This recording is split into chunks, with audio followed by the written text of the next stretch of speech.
Thank you for those very inspiring remarks. We really appreciate your service.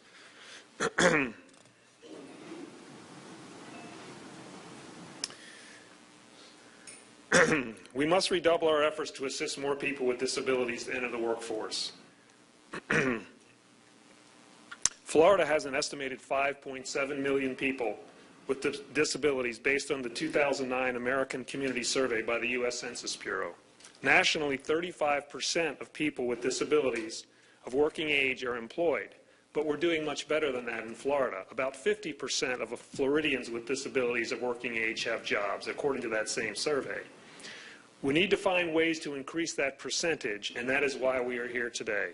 One of our partners to improve employment outcomes is the new Department of Economic Opportunity. Our next speaker is the Chief Operating Officer of the Department of Economic Opportunity, Cynthia Lorenzo. Thank you, Cynthia, for being here today.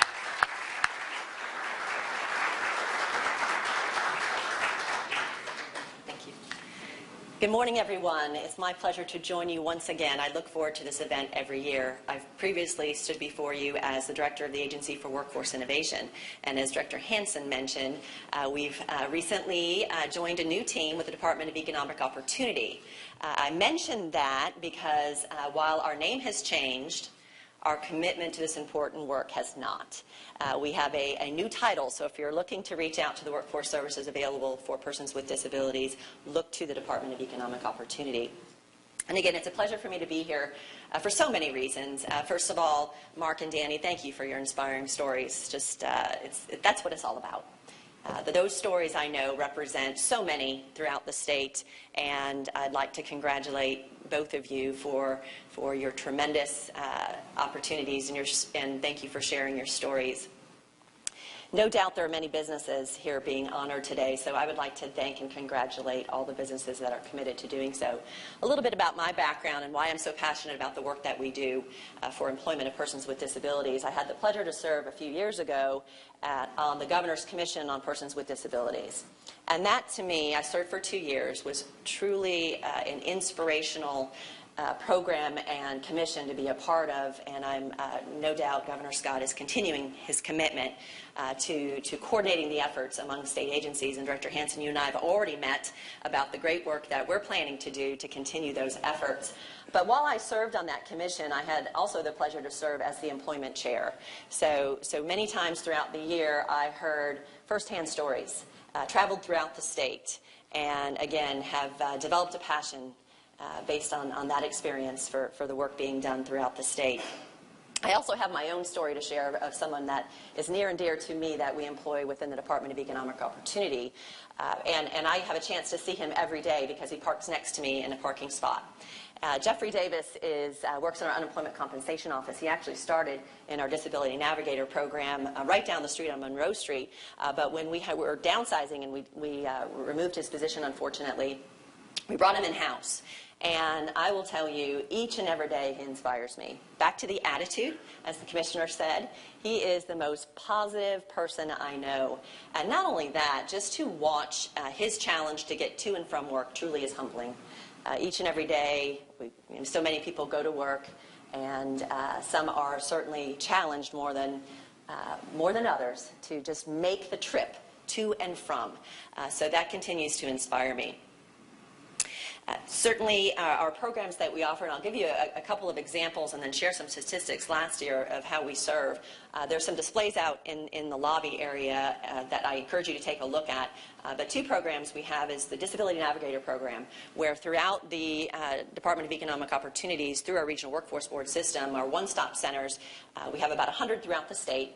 And in every region, we have a disability navigator stationed to assist those who are seeking employment, persons with disabilities. And again, I encourage you to look at the displays. But last year, through this program, we provided employment services to nearly 55,000 people throughout the state. And more than 18,600 of those were disabled veterans. So I, again, encourage you throughout the state to reach out to those services, connect people to those services. As I met with Director Hansen, we talked about the need to promote those services even more than we currently do. We have job training available, we have job placement available, and certainly career counseling available, looking to match persons with disabilities, job seekers, with businesses. And lastly, our veterans. Our Disabled Veterans Program last year served 18,600 people. Nearly half of those found jobs in our job placement services. We also have a robust training that we offer to disabled veterans as well as persons with disabilities generally. Of the disabled veterans, 1,300 we provided specialized training to. Our commitment is strong to the work that's being done, and again, I congratulate and thank you to all the people and businesses being honored today. Thank you.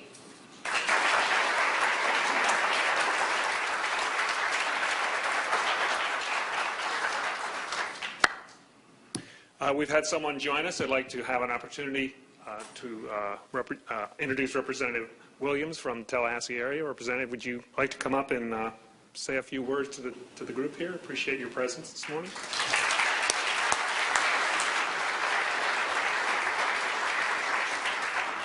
First of all, it's great to be here, and it's great to be here back in City Hall, where I got a lot of my roots and a lot of my public service training while I was working in the office of the mayor. One of the things, it's interesting to see. You see Mike Hansen up here.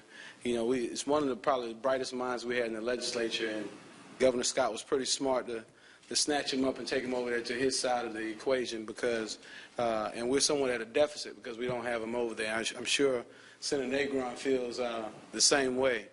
But to our Director of Department of Revenue, Lisa Vickers, I think I got it right, Lisa Echeverry Vickers, one of those names. She just got married, so I'm still trying to figure that out. Well, not just, but recently. But you can still give her gifts. And to Cynthia Lorenzo, who did a phenomenal job when she was with AWI and now with DAO.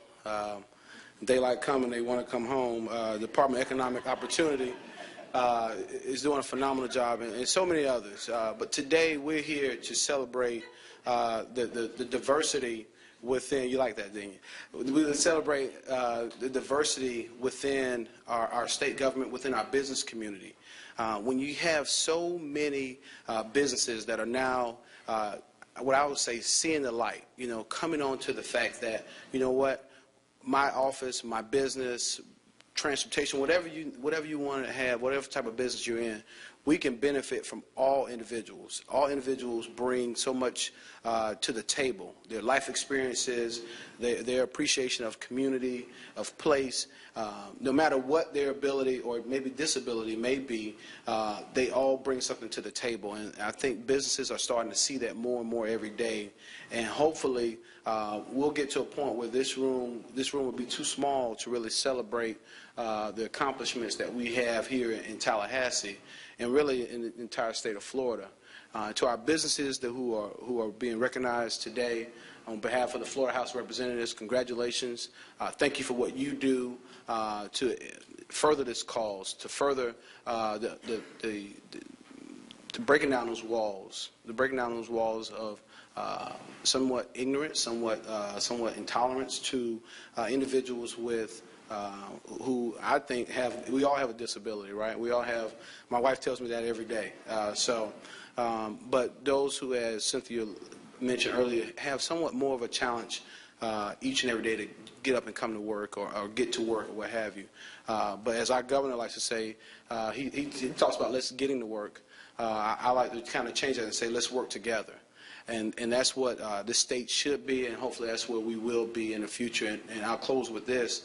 Last year we had an opportunity in a very tough budget to really keep something I thought was very, very important whole from an appropriation standpoint, and that was the Department of Division of Blind Services.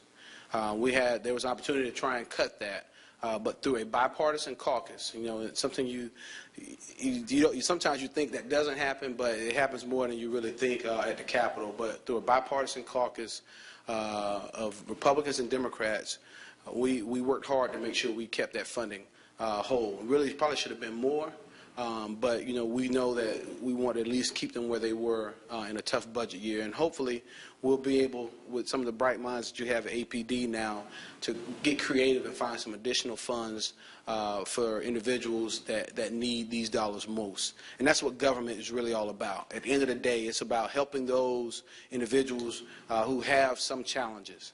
It's not about always funding programs that may just last for a few years.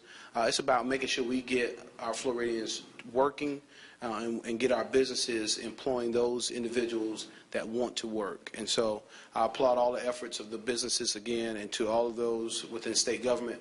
Thank you for what you do to make Florida a bright place to work and a bright place to live and play. Thank you very much. God bless you.